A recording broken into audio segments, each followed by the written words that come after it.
All right, let's get started. Before we begin, we have some housekeeping items to review. Please know that this session is being recorded and continued participation indicates consent to be recorded. We've also turned on closed captioning for this meeting for accessibility. In order to receive the session evaluation reminder and any follow-up material, please put your email address in the chat. We'll be sure that you receive the follow-up material and the link for continuing education credits. You can type any questions that you have in the chat box during the session, and we'll answer them throughout the presentation. Please use the everyone option when sending your questions. At the end of the session, we will share a link in the chat box, which will direct you to the session evaluation. This is also how you will claim continuing education credits for this session. No members of the planning committee nor presenters have any conflicts to disclose. This session is approved for 1.25 hours of continuing education credit. The information being presented represents the views and opinions of the individual presenters and does not constitute the opinion or endorsement of or promotion by the UPMC Center for Continuing Education in the Health Sciences. There is a mutual agreement in place for all Peru webinars, including this Recovery Coach Workforce Education series. These points are essential for a respectful learning environment. Let's go through this agreement together. Everyone on every Peru webinar is valued. Everyone has an expectation of mutual positive regard for everyone else that respects the diversity of everyone on the webinar. We operate from a strength-based, empathetic, and supportive framework with the people we serve and with each other on Peru webinars. We encourage the use of affirming language that is not discriminatory or stigmatizing. We treat others as they would like to be treated and therefore avoid argumentative, disruptive, and/or aggressive language. We strive to listen to each person, avoid interrupting others, and seek to understand each other through this series as we work toward the highest quality services for clients. The information being presented has been vetted. We recognize that people have different opinions, and those diverse perspectives are welcomed and valued. Questions and comments should be framed as constructive feedback. This format is not conducive to debate. If something happens that concerns you, please send a chat during the session to the panelists, and we'll attempt to make room to address it either during the session or by scheduling time outside of the session to process and understand it.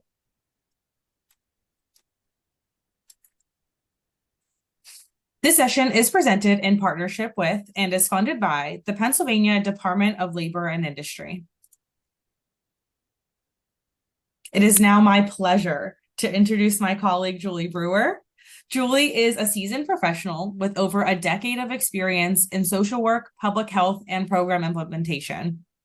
Julie holds dual master's degrees in public health and social work from the University of Pittsburgh, bringing extensive expertise to her work in training and program development. Julie, welcome. Thank you, Samantha. And again, welcome to this, our first in a series of 5 sessions in the Recovery Coach Workforce Education Series.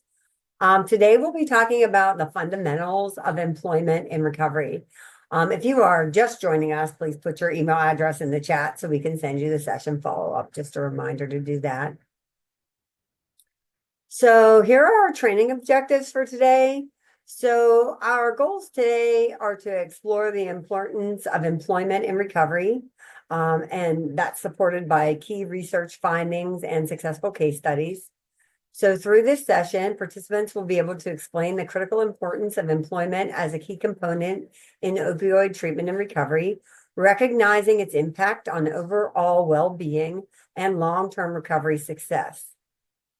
You'll also be able to identify and discuss key research findings, demonstrating how employment can enhance recovery capital, leading to improved outcomes for individuals in opioid treatment. And finally, participants will learn to evaluate and apply insights from some successful case studies and skill building initiatives, understanding how these approaches can be effectively integrated into recovery programs. So employment's a cornerstone of recovery, helping to provide that financial stability, purpose, and social support that are essential for sustaining long-term recovery from substance use disorders. Before we even get started, I want to ask all of you a question. And you can answer in the chat, you can raise your hand, and we can allow you to unmute. But in what ways do you think employment can increase a person's confidence in their ability to maintain long-term recovery? So you can write answers in the chat, you can raise your hand. Gives them purpose. Absolutely, Carmen. And stability. Yeah, a sense of purpose is extremely important. Self-efficacy, feeling like they're moving forward. These are all fantastic answers, and we're going to talk about many of these. I love that answer, independence and autonomy as well. These are some fantastic answers.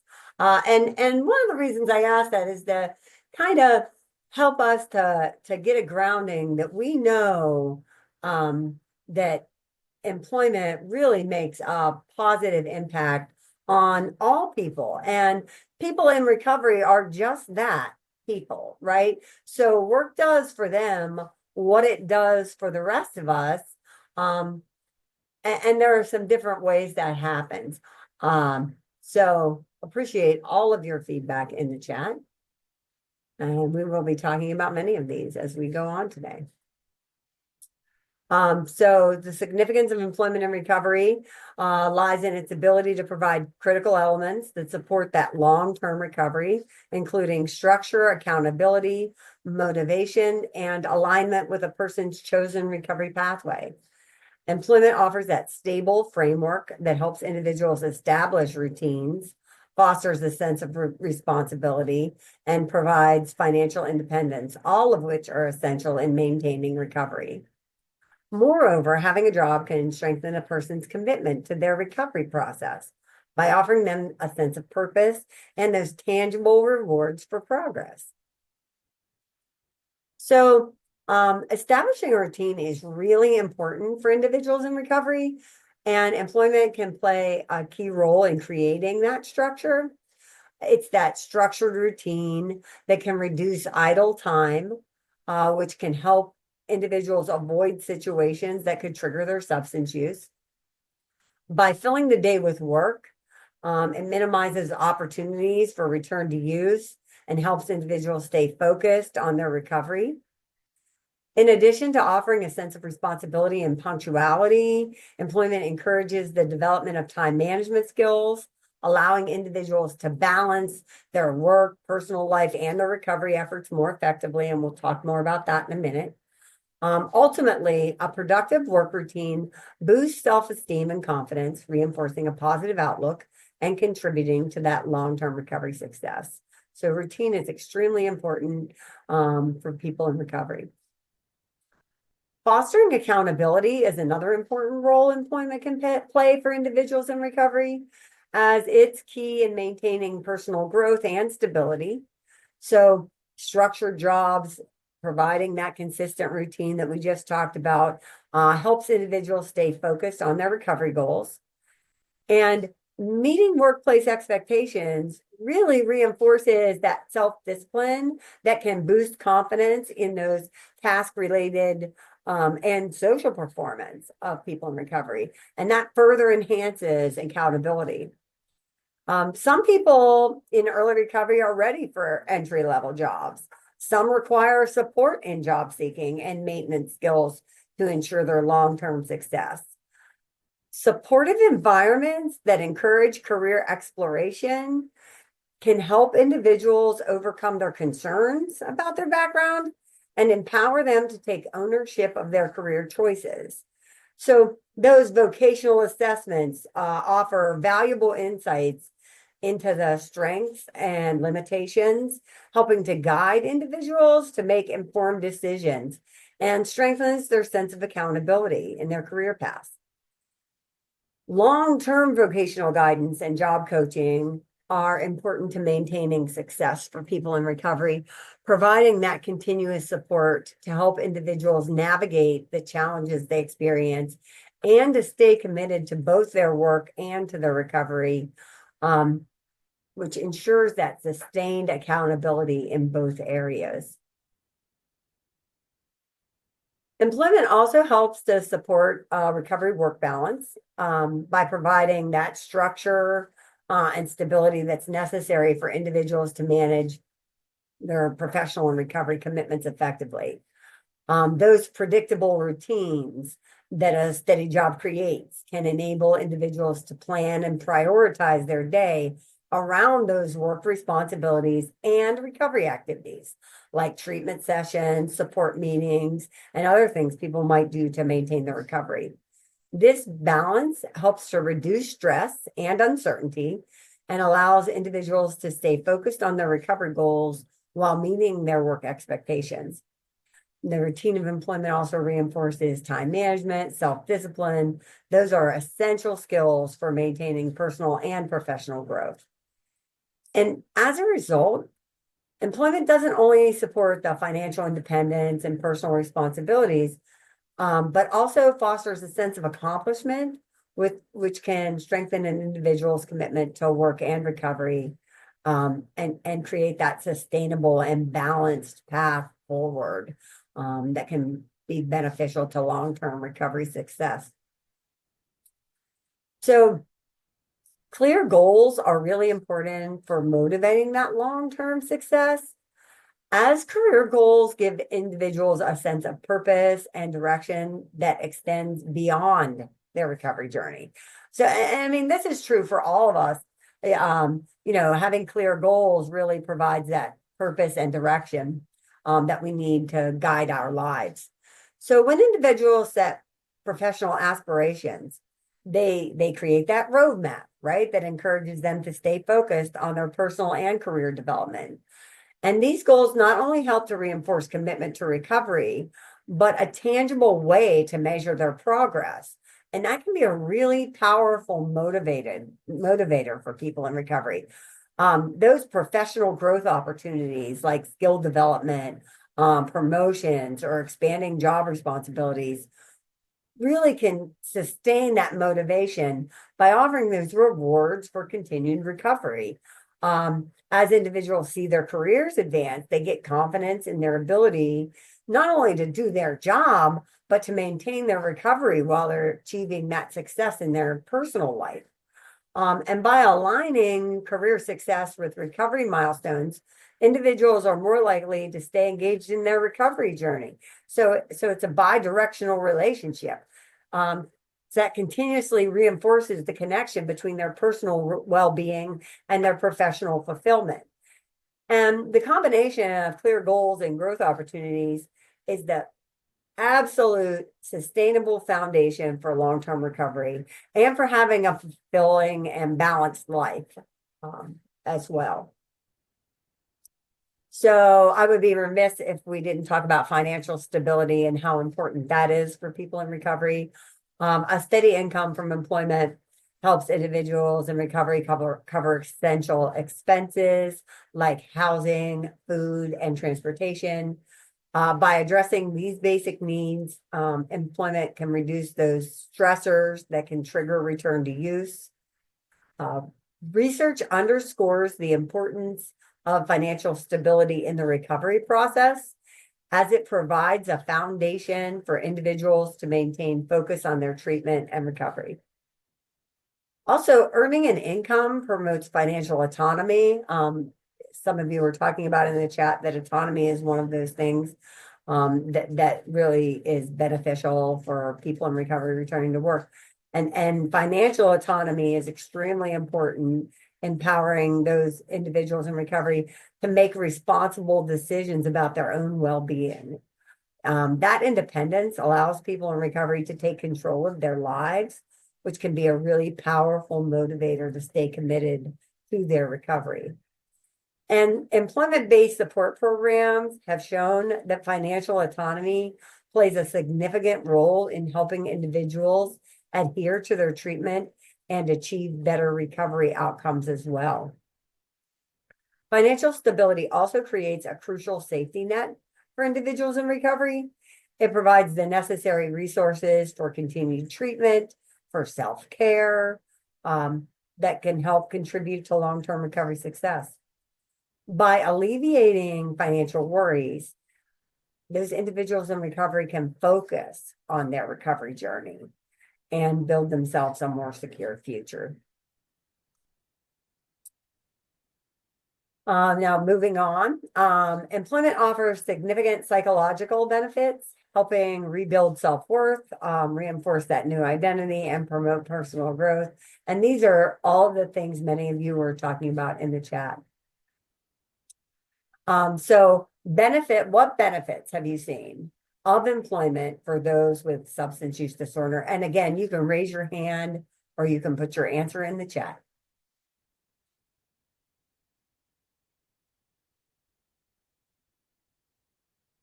I mean, there are definite financial benefits, right, of employment for any of us.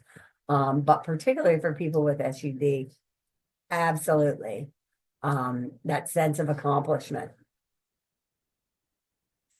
I think that's a wonderful answer as well, having peace of mind, that they're financially stable, not as much free time. And these are many of the things we just talked about, right? Hope. Love that answer, Ruth. Having a positive outlook. Access to health insurance, mental health resources. Jen, that is a fantastic point. Because many people can't even access SUD treatment without employment, or their treatment gets interrupted because of insurance issues. And these are also wonderful answers. It leads me to believe that many of you have worked with lots of people who are in recovery and are providing this on a day-to-day basis and see the benefits, which is fantastic. So achieving those work-related goals really does boost that self-worth for people in recovery from opioid use disorder. The feeling of being productive at work enhances personal fulfillment and restores confidence as individuals take pride in their contributions. And research does show that employment fosters a sense of accomplishment, which is not surprising, I don't think, to many people on this call. And that sense of accomplishment is essential for rebuilding self-worth during recovery. Employment offers individuals a chance to develop that sense of purpose that many of you were talking about, allowing them to redefine their identity based on their skills and professional roles rather than their past substance use. So allowing them to be forward-looking, which is really, really important for people, especially in early recovery. They regret their past, but that employment really helps reinforce that new identity that they're creating for themselves. And this shift helps them focus on their strengths and move forward with a renewed sense of self. Also, work challenges promote continuous learning and personal development, providing opportunities to overcome obstacles. Those experiences can help build resilience and strengthen coping skills, both of which are vital for sustaining long-term recovery. So, overcoming those obstacles that everybody faces in their employment really can be a platform for individuals in recovery to develop those qualities, which can contribute to their ongoing growth and recovery. Oftentimes we look at challenges as negative experiences, but some of the psychological benefits of employment for people in recovery are those work challenges really promoting that continuous growth and learning. And it's extremely important. So there are also significant social benefits for people in recovery. Employment can help develop new social networks. So employment creates opportunities for individuals in recovery to build positive relationships, expanding their social circles beyond traditional recovery groups. And this interaction reduces feelings of isolation, and can help establish a broader support system, which is crucial for maintaining recovery. Work can also create a supportive environment.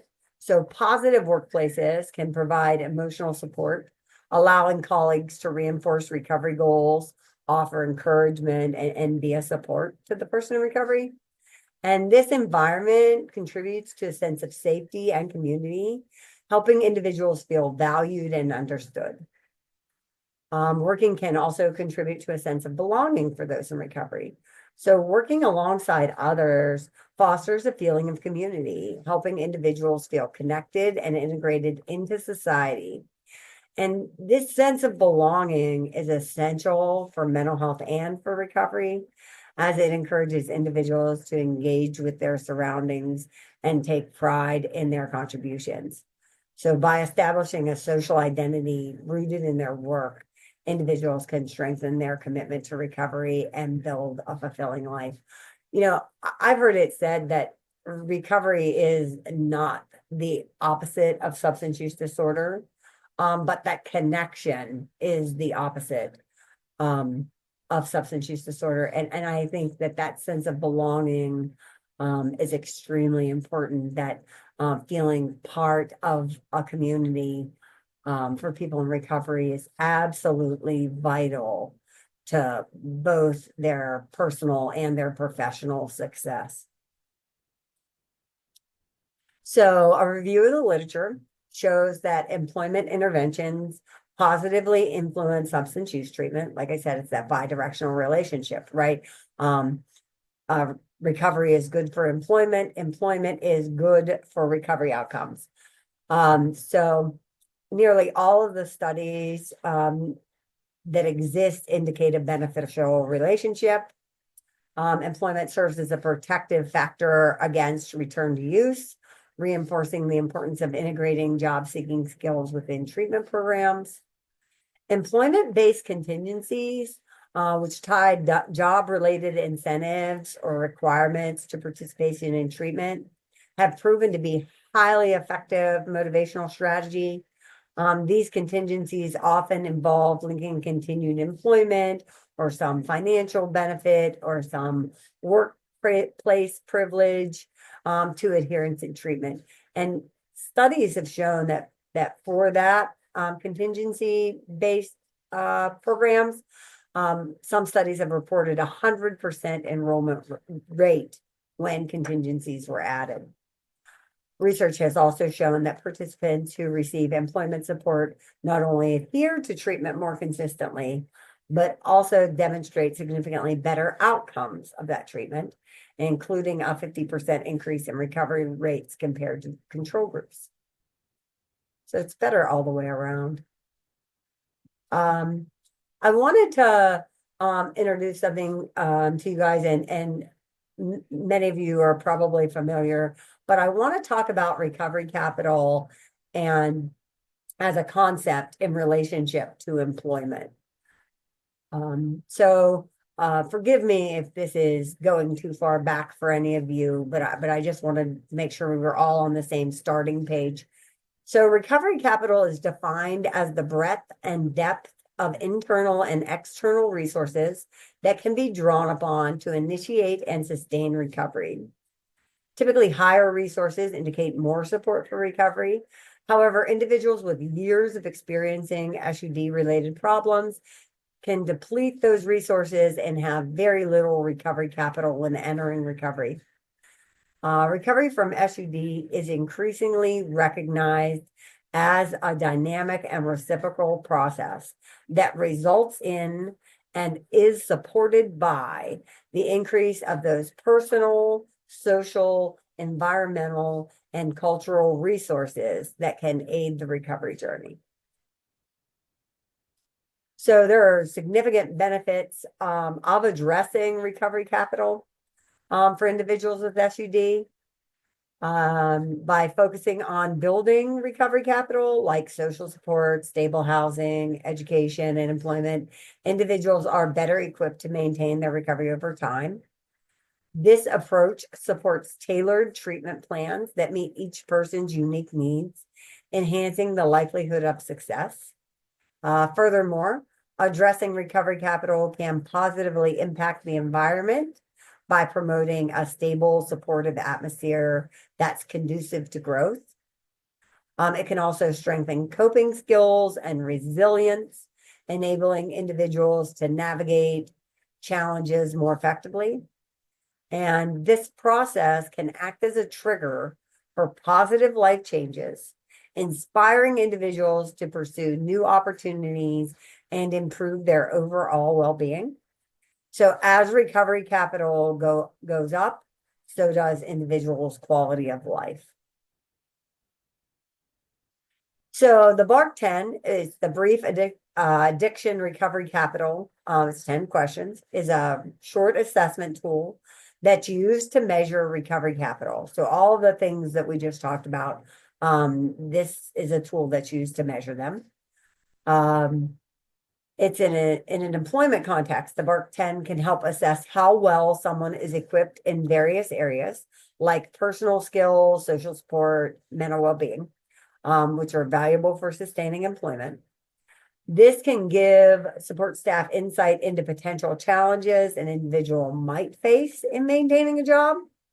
It can help support targeted interventions to foster work stability and recovery alignment.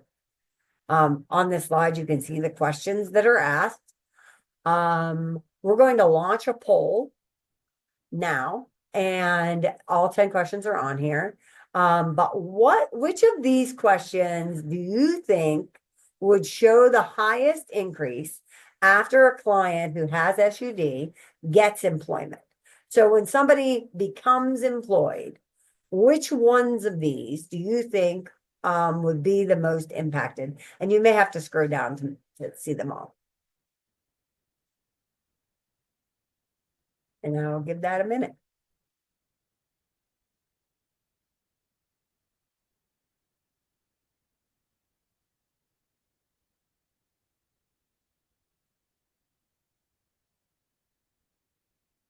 And I just want to say, while I have this minute, because I am known to fill up any empty airspace, I just want to say that I really appreciate the participatory nature of you guys today on this call. I appreciate your participation in the chat. I appreciate that you're completing this survey. I appreciate your attention. It is difficult to conduct training sometimes on virtual platforms. It can feel like you're talking to the air, especially when there's, little or no participation. But I can tell you guys are here. I feel connected to you as a group. So I just want to thank you for that in this space. And thank you to the person who wrote that in the chat. But I just wanted to say that. We have a fair amount of participation. I'll give it another just minute as answers are slowing down.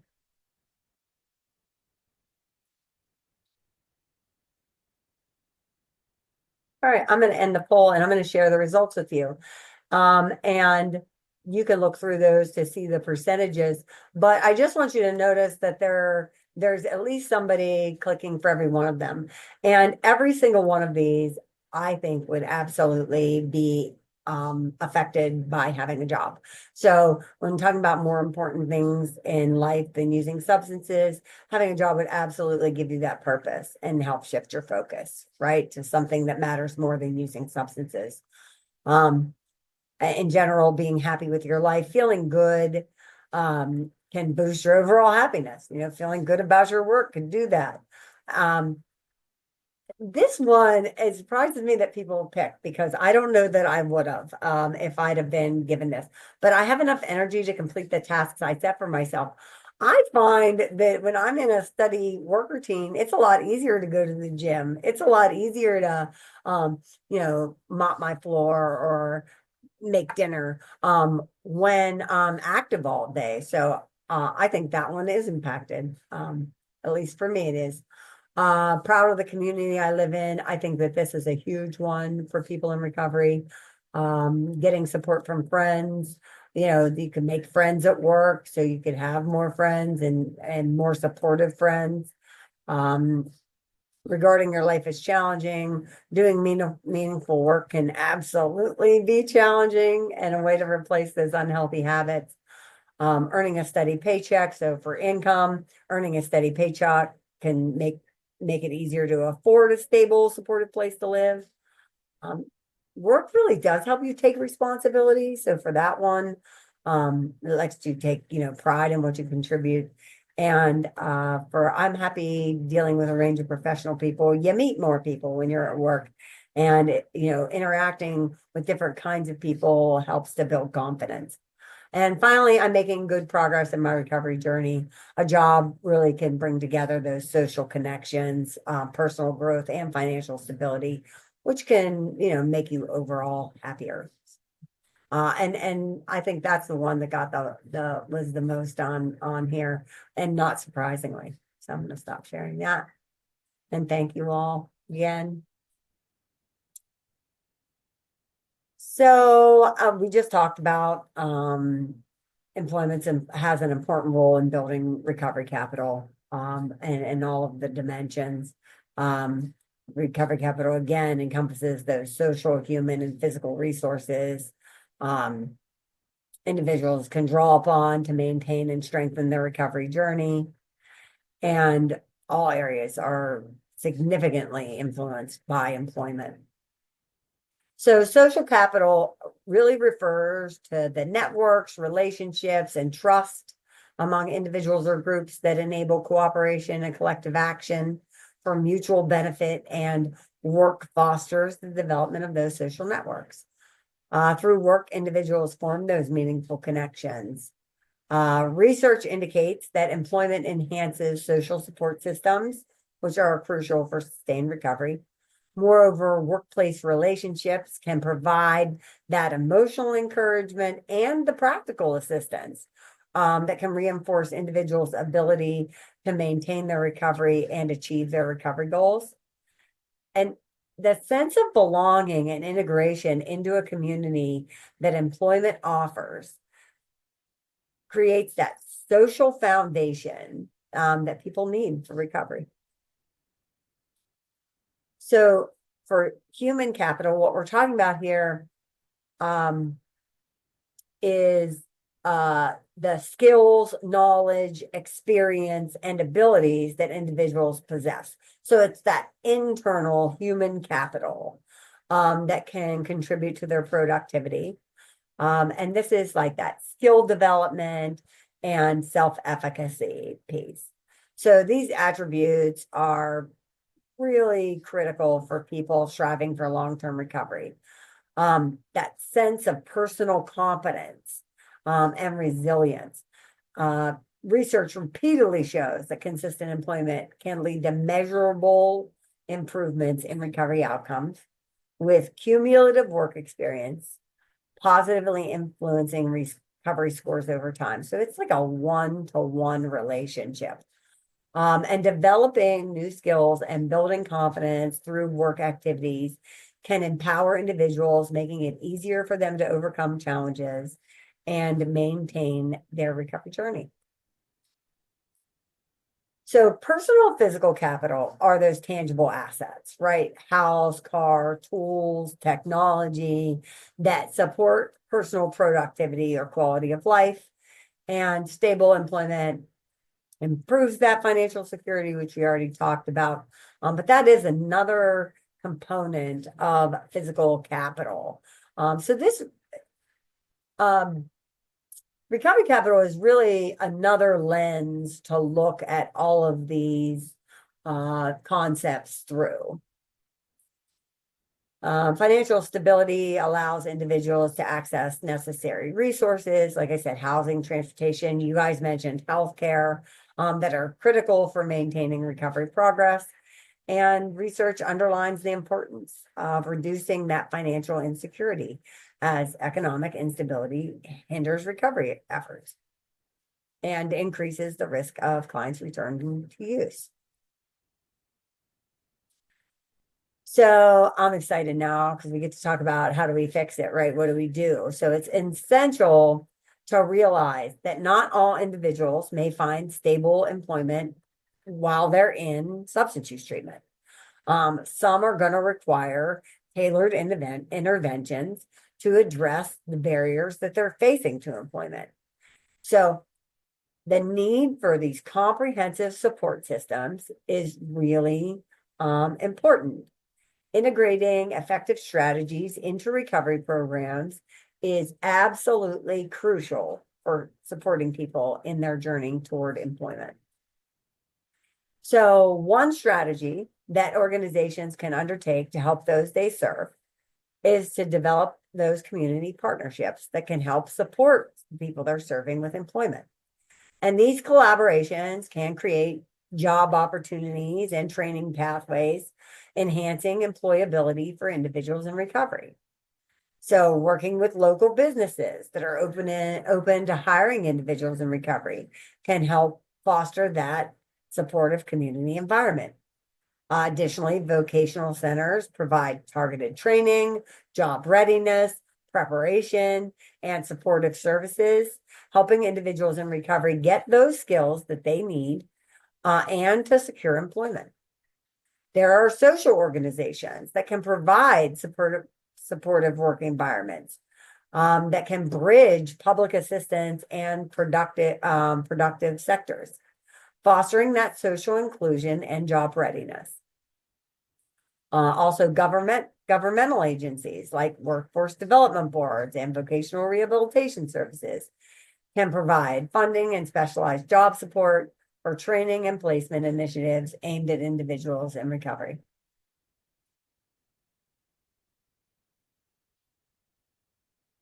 So the partnerships themselves, creating partnerships with folks, can help combat stigma within organizations and can actively promote diversity and inclusion in those community spaces, ensuring that individuals in recovery are respected and valued.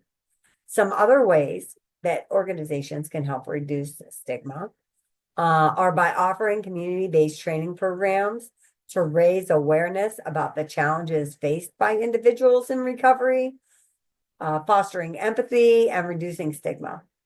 Also, you could encourage a culture of openness where individuals feel safe to report instances of SUD-related stigma.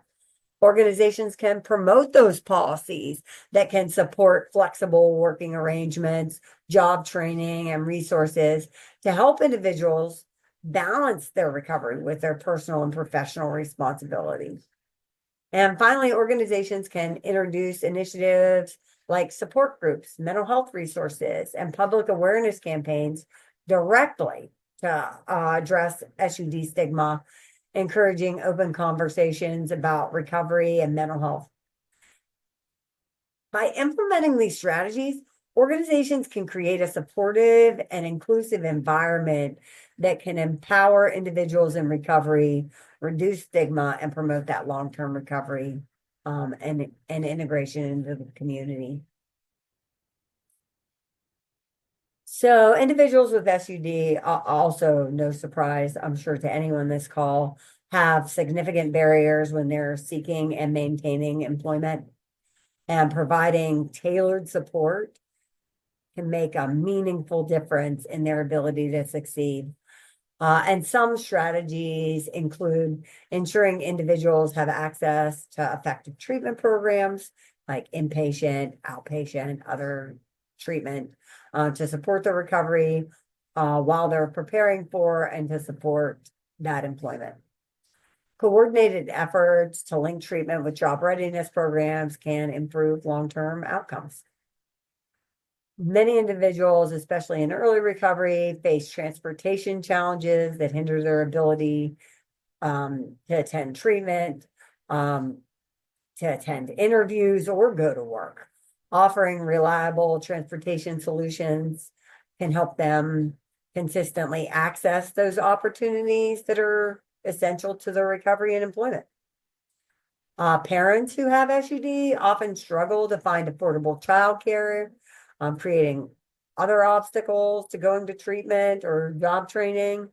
Providing childcare support can alleviate this burden, allowing them to focus on recovery and their career development. Also, as I'm sure is no surprise, folks with substance use disorder often have legal challenges. Addressing those legal challenges, like prior convictions, helps to reduce stigma and can open pathways to employment for people in recovery. Access to legal aid can help individuals resolve the issues and be in a better position themselves in the job market. Also, educating employers about the benefits of hiring individuals in recovery and advocating for that flexible scheduling, so that they can balance their responsibilities, can be helpful. Peer coaching is a important support for individuals with substance use disorders as they transition back into work.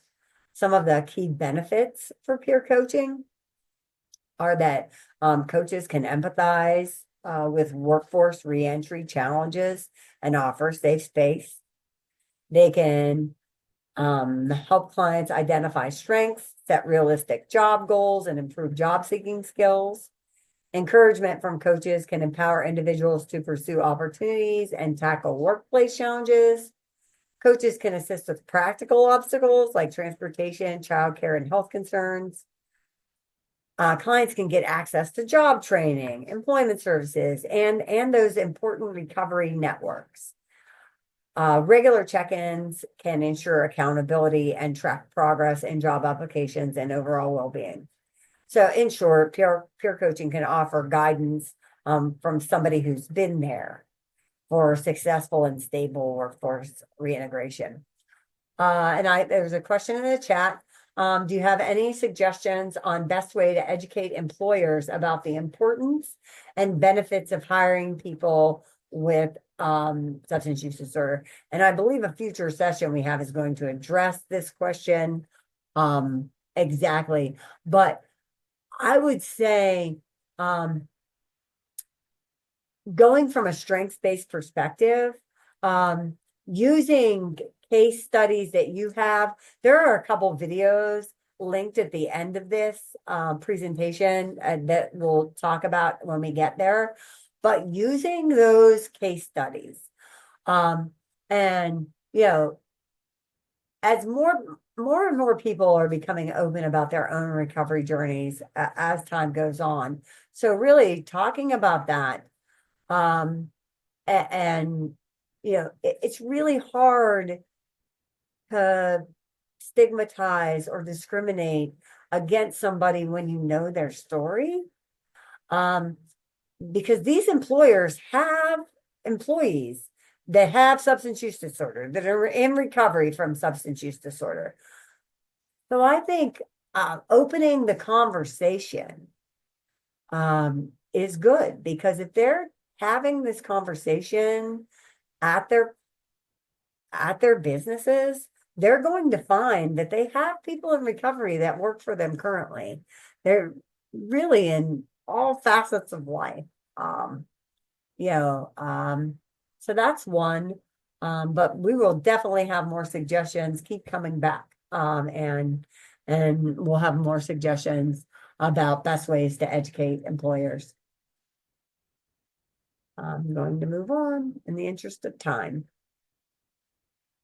So mentorship is another valuable tool to support individuals in recovery as they return to work, offering guidance from someone with professional or life experience in the workforce. So unlike peer support, which focuses on that shared lived experience of substance use, mentorship often involves a more structured relationship where the mentor provides expertise, career-focused advice, and connections to professional networks.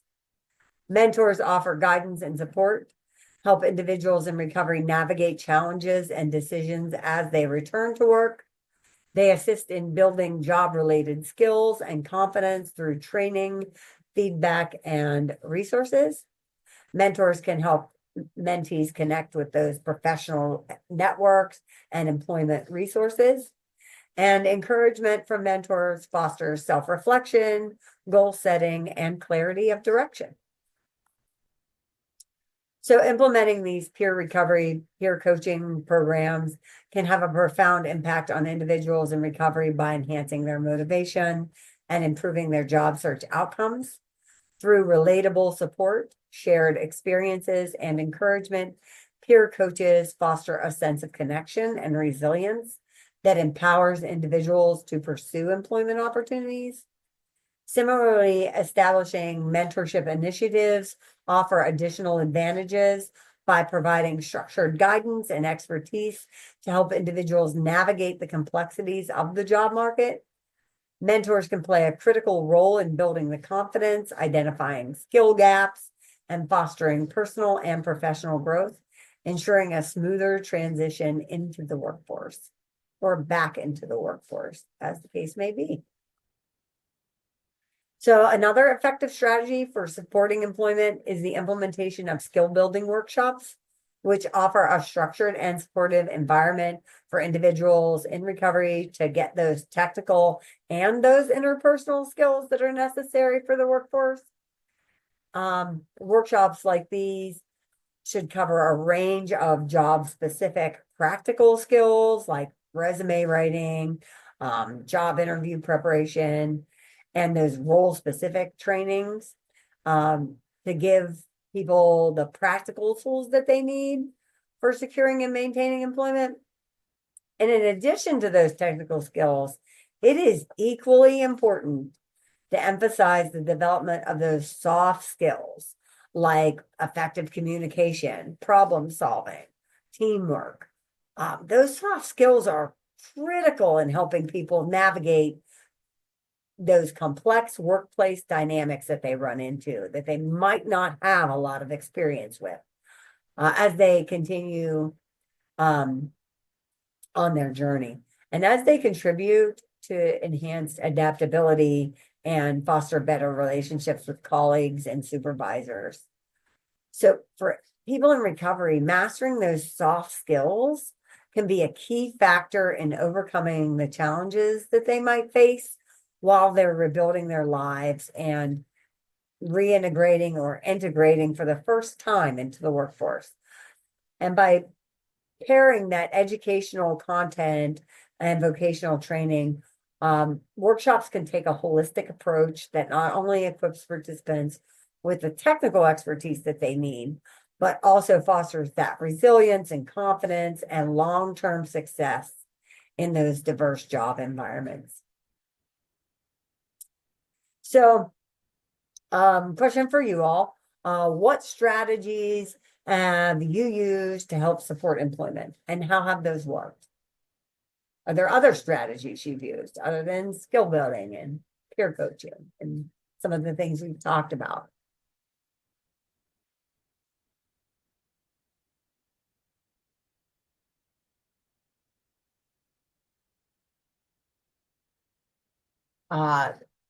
Networking, I think that's fantastic. And I've seen a couple of organizations, Circles is one of them, that pair people with like a built-in networking team, and it's proven to be really, really effective. So I love that answer. Clothing for the job, resume building, transitional training, interview skills, absolutely. These are coming in really fast. Supporting funding for GD and certification testing. Also fantastic. That's that real support that people in recovery often need. Goal storming. I am not familiar with that at all. I don't know what that is. Latoya, do you wanna, if you raise your hand, I can allow you to talk and you can tell us what that is. I don't know if I can find you. And I'm not sure if I'm saying your name right. I don't know if you can unmute now or not. Yep. It's just a process where we help them figure out what goals they'd like to focus on and then take them through the SMART goal development process and allow them to come to those steps on their own with guidance, of course. I think that's fantastic. I've never heard that called that before. I really like the Yeah. term. I'm gonna have to look into that just because that term resonated with me. I thought that might be what you were talking about and just wanted to make sure. Thank you so much. Um, and there are tons of ideas here. I like this advocating to local businesses, transportation to the locations. Um, all of these are fantastic ideas. Um, and as we go on, this is some of the feedback that we'll use in framing future trainings or providing feedback to the Department of Labor and Industry for training that might be helpful for you all in the future. So we will certainly save all of this valuable feedback that you all are putting in the chat. I don't want you to think you're putting it there for no reason because it is absolutely feedback that will be used in one way or another. So thank you all again so much. And now we're going to hear from some members of the recovery community themselves, talk about their employment journeys. So these are a couple of folks.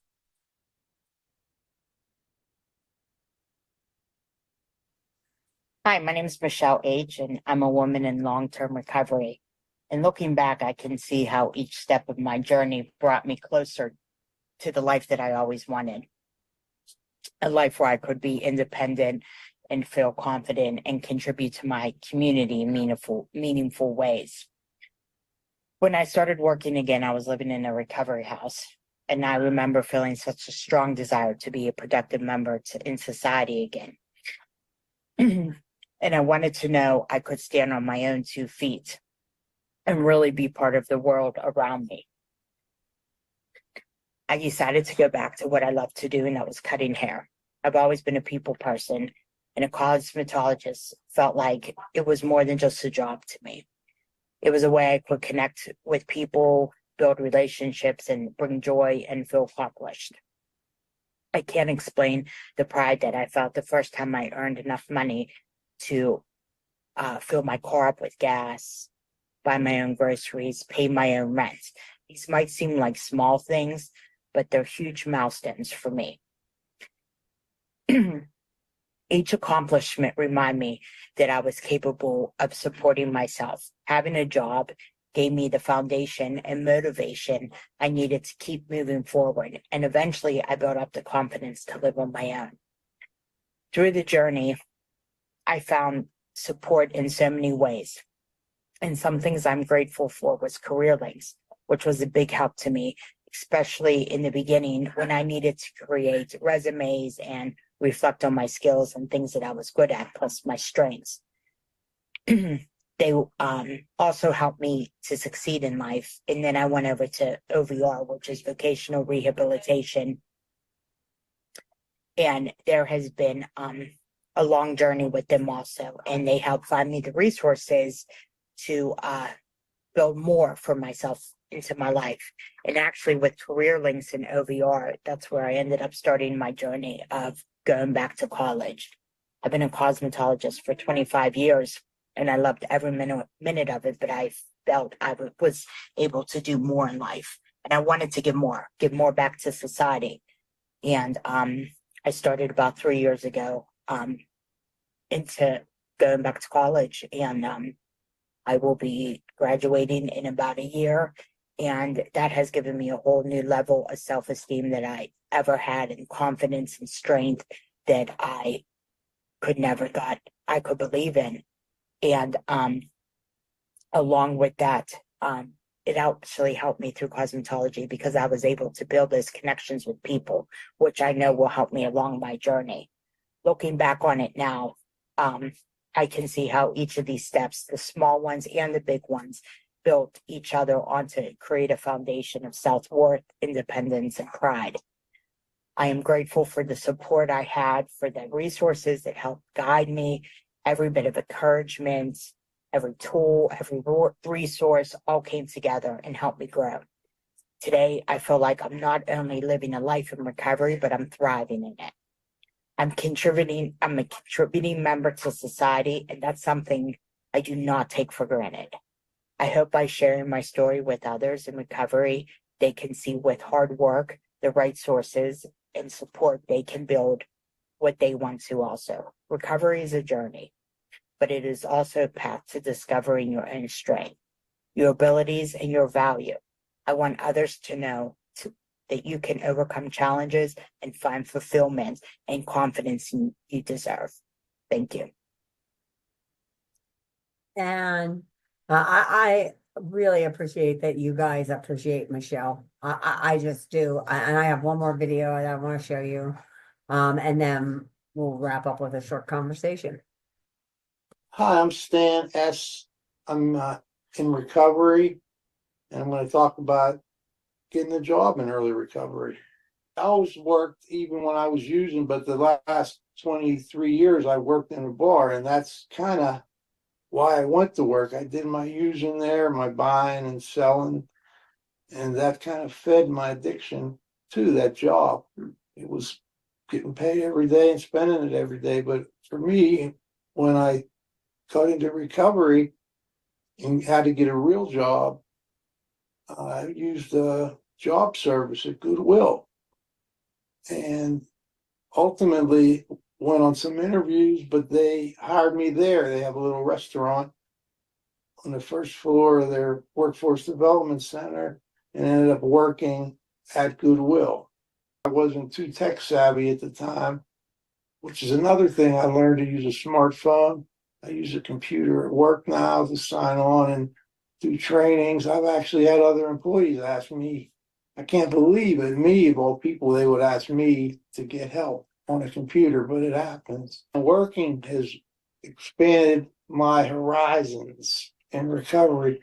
I was so tired of not my house looking like it did, and not taking the bus all the time, and not having any money, and clipping coupons. But with a job, it gave me it didn't happen overnight, but within a year or so, I got my license back. My probation was over. I got a cheap car at first. I got a nicer car now, but was able to drive the meetings instead of busing or bumming rides. Eventually, I had money to start dating a little bit with people that weren't bar flies. And my purpose used to be getting high and finding money to get high. Now I had something to do every day that didn't involve that. Life is better than I could ever imagine, and my work experience is a big part of that. I have friends at work that I do things outside of work with, that I met at work. It's really good for me. And I saw Owen's comment, and I just want to say that I began my career as a certified peer specialist in the days before certified recovery specialists existed. I'm a person in long-term recovery myself. I worked as a CPS on grant funded projects for some years, went back to school. I'm also a person with lived experience in criminal justice. And I'm giving this presentation to you today. We're everywhere. People in recovery are everywhere. Those people that just spoke, they're not clients of mine. They're my friends, who, sign releases, who are happy to, share their experience. We are good employees. People in recovery are good employees. My supervisor will tell you, I was not chosen to present this presentation today because I'm a person in recovery. I was chosen to present this presentation to you today because I have experience and I'm educated, and I have 2 master's degrees and a criminal record. And that's not always easy for people to talk about. at their employers. But if you feel comfortable, if you're a person in long-term recovery and feel comfortable, we'd love to hear your story. I'd love to hear your stories of clients who have been able to find and sustain employment. Is anybody, you can raise your hand. You can put in the chat, I'd like to share, and we will get you unmuted. Anyone?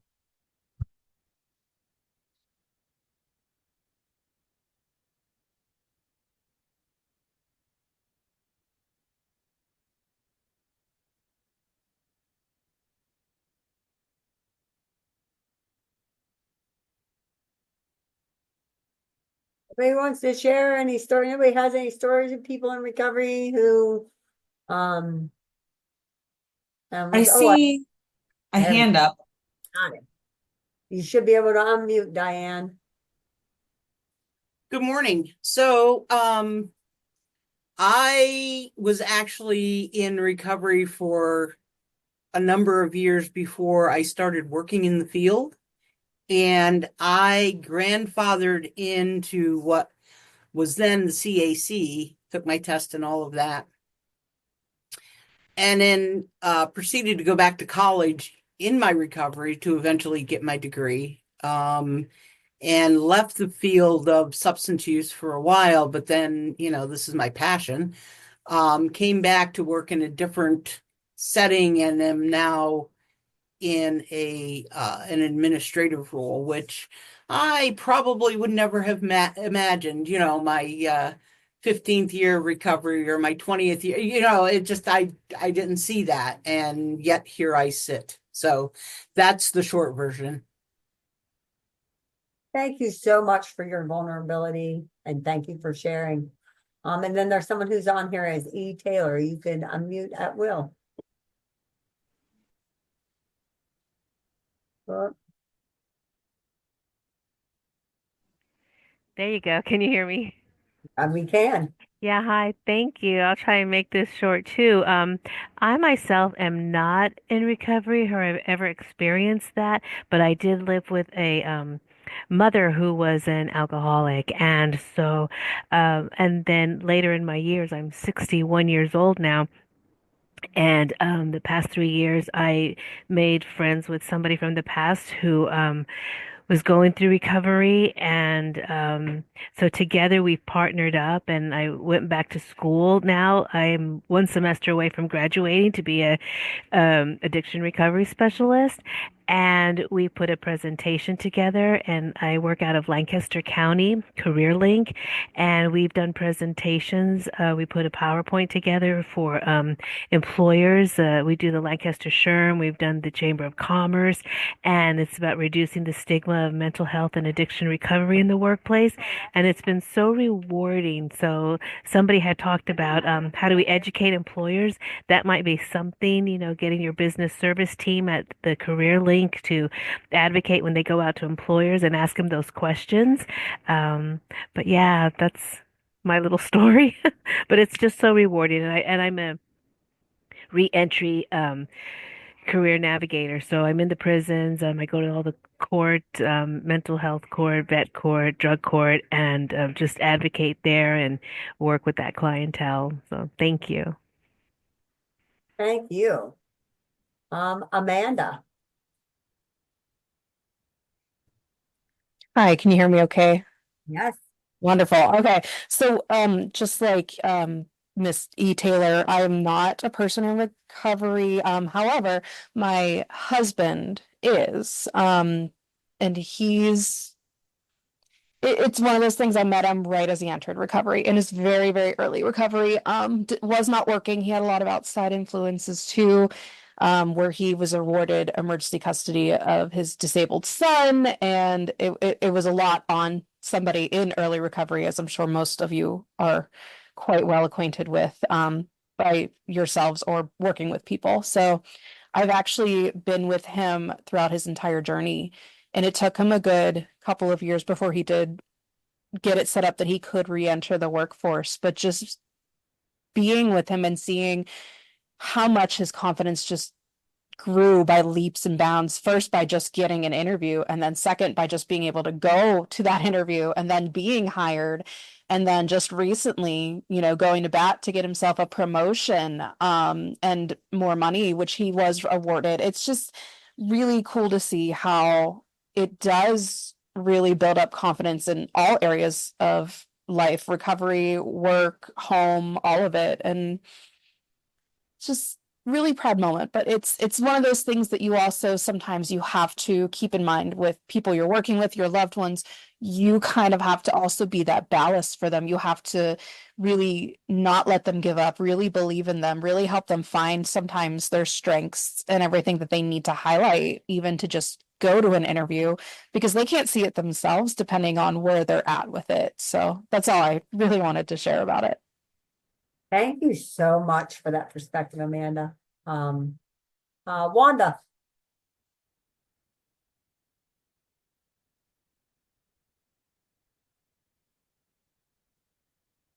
Wanda, if you're talking, we cannot hear you.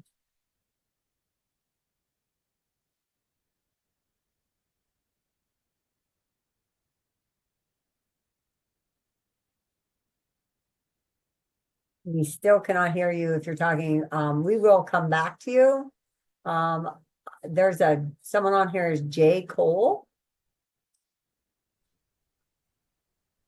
Hi, can you hear me? Yes. Hi, my name is Jackie. I entered recovery pretty young, and around like 15 months clean, I decided to go back to school.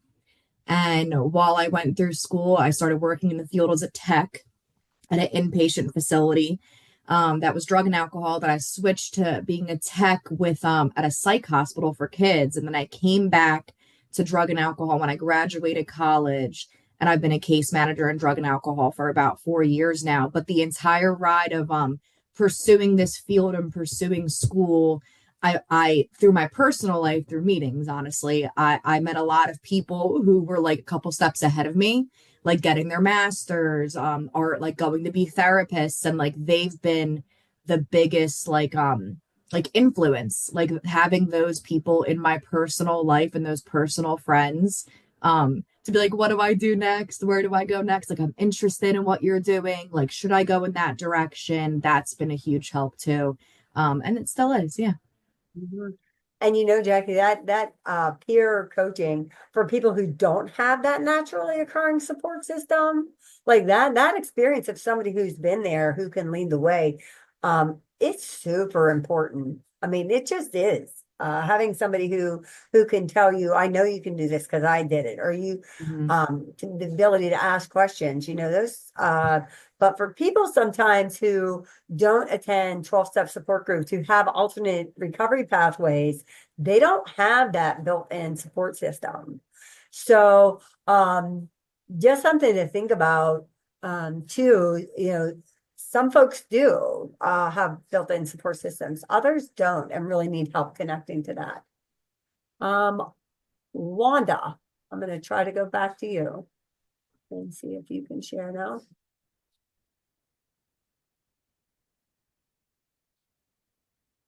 I'm sorry, we cannot hear you. At the bottom of your screen, beside the microphone, there should be like a little down arrow. You might not be connected to the microphone. No. And as we're waiting to see if we can hear Wanda, my colleague is going to put the link to get continuing education credits in the chat. And just a reminder to complete that survey. We really do use the evaluation data from these surveys to improve the trainings that are delivered here overall, and the feedback will go back to the Department of Labor and Industry so that they know some of the things that you'd like to hear more about. Again, we'll save the chat and kind of collate all of those answers together and see what if there's something that should be covered in future sessions as a result of that feedback. I want to thank you all one more time. You've been a wonderful audience, especially for an online audience. Really appreciate you all for joining today. Please come back on January 29th, where we'll be talking about skill development and vocational training. So another session then. If you registered through Eventbrite, you should have gotten a calendar invitation. There will be reminders sent out the morning of all of these trainings just to remind you that it's happening. Yeah, and thank you all. Have a terrific rest of your Wednesday.